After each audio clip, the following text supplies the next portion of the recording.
जय श्रीमन नारायण। अगली टिप्पणी जौन हम कहब उ रामानुजदास श्रीमान गट्टू वेणुगोपाल स्वामी द्वारा बताई गया है। अध्याय 13 क्षेत्र क्षेत्रज्ञ विभाग योग श्लोक 6। इच्छाद्वेषः सुखं दुःखं संघातः चेतनाधृतिः एतत् क्षेत्रं समासेन सविकारम् उदाहृतम्। ओम। गीताचार्य श्री कृष्ण परमात्मा अर्जुन सहित हम सभी का क्षेत्र क्षेत्रज्ञ विभाग योग के शिक्षा देता है। परमात्मा कहता है, अर्जुन, शरीर नामक क्षेत्र में होए वाले परिवर्तनों के बारे में अब हमसे सुना। जब भी एक क्षेत्र आत्मा से जुड़त है तो इसमें इच्छाएं उत्पन्न होत हैं। इच्छाएं पूरी होए पे प्रसन्नता होत है, इच्छाएं पूरी न होए पे दुख होत है। जे उन इच्छाओं या कामनाओं में बाधक होत हैं उनके प्रति घृणा उत्पन्न होत है। ये सब इस क्षेत्र में होए वाले बदलाव हैं।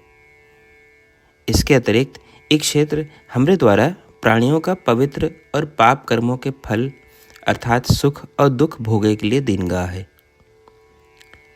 इस तरह इस क्षेत्र के गठन भाव है। इस प्रकार श्री कृष्ण परमात्मा क्षेत्र या शरीर के गठन, प्रकृति और लाभों के सारांश बताते हैं। आओ हम ये समझी कि चूँकि हमारे पास जो शरीर है उस श्रीमन नारायण द्वारा दीनगाह है। हमका इस शरीर के उपयोग श्रीमन नारायण के लिए करे के चाहिए और श्रीमन नारायण का प्राप्त करे के लिए अपने जीवन का लक्ष्य बनावे के चाहिए। श्री कृष्ण परमात्मा या श्रीमन नारायण के प्रति समर्पण करके अपने जीवन का सार्थक बनावे के प्रयास करते हुए आओ हम श्री कृष्ण परमात्मा के शब्दों का श्लोक के रूप में दोहरावे के प्रयास करें। इच्छाद्वेषः सुखं दुःखं संघातश्चेतनाधृतिः एतत् क्षेत्रं समासेन सविकारमुदाहृतम्। श्रीमद् भगवद गीता के पूरा निचोड़ श्री कृष्ण परमात्मा अध्याय 18 के श्लोक 65 से 70 के 8 कर्मों में रख दिए हैं। श्री कृष्ण कहन, ये 8 बात मानने वाले पे हमार स्नेह है। ये भक्तन की हम हर प्रकार से सुरक्षा करें। श्री कृष्ण परमात्मा द्वारा कही पूरी श्रीमद् भगवत सुने के बाद अर्जुन कहन, करिष्ये वचनम तव, माने कृष्ण हम तोहरे कहे अनुसार ही करब। यह कारण कृष्ण अर्जुन पे हर तरह की विजय और सफलता के अनुकंपा करें। चला हमो परमात्मा के वचन दी कि हम भी ये 8 कर्म करब। ये वचन से बढ़ के कोनो पूजा तप या यज्ञ नहीं बा। हम ये 8 वचन कहब, आप सब जने एक अपने मने और बुद्धि में विचार करें। इस प्रकार श्री कृष्ण के निज वचन देत समय परमानंद से प्रकाशित श्री कृष्ण के मुखमंडल के अनुभूति भी करें। जय श्रीमन नारायण। हमारे 8 वचन ई हैं। हमार प्रथम वचन, हे श्रीमन नारायण, आपके निर्देशानुसार हम आपके ध्यान और चिंतन करब। हमारा दूसर वचन, हे श्रीमन नारायण, आपके समझाए अनुसार हम सदा आपके भक्त रहब।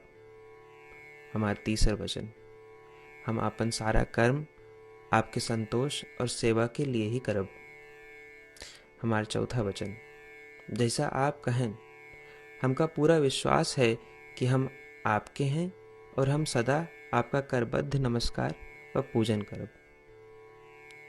हमारा 5वां वचन, हे श्रीमन नारायण, अध्याय 18 श्लोक 66 में आपके कथन मामेकम शरणम व्रज अनुसार केवल आपकी शरणागत की बात कही बा। श्रीमन नारायण हम केवल आपे शरण में आए हैं। हमारा छठा वचन। हे श्रीमन नारायण, अध्याय 18 श्लोक 66 में आपे कहे माँ शुचः, मैं आपके शोक न करे के उपदेशानुसार हम शोक न करब। हमारा सातवां वचन। हे श्रीमन नारायण, आपने हमरे खातिर श्रीमद् भगवत गीता दे के हम पे बड़ी कृपा की है। हम नियम से एक श्लोक रोज सुनब या पढ़ब। हमारा आठवां वचन। हे श्रीमन नारायण, आपने सारे लोग के लिए गीता दी है। जे भक्तन गीता के बारे में नहीं जानतन, हम उन तक आपके अलौकिक बतिया पहुंचावे के प्रयत्न करब। अभय हम परमात्मा से अपन 8 वचन बताए। श्रीमन नारायण कया वचन देव कि हर दिन जैसा वो कहे हैं हम वैसन करब, यह एक महान पूजा है। आवा हम अपने अडिग विश्वास के साथ उनका अपन वचन दी कि हे श्रीमन नारायण, आप जैसा कही हैं हम वैसन करब, जैसा आप चाहिए वैसा ही व्यवहार करब, और हम केवल आपे के लिए काम करब। श्रीमन नारायण करिष्ये वचनम तब, माने श्रीमन नारायण हम आपके निर्देशानुसार कार्य करब।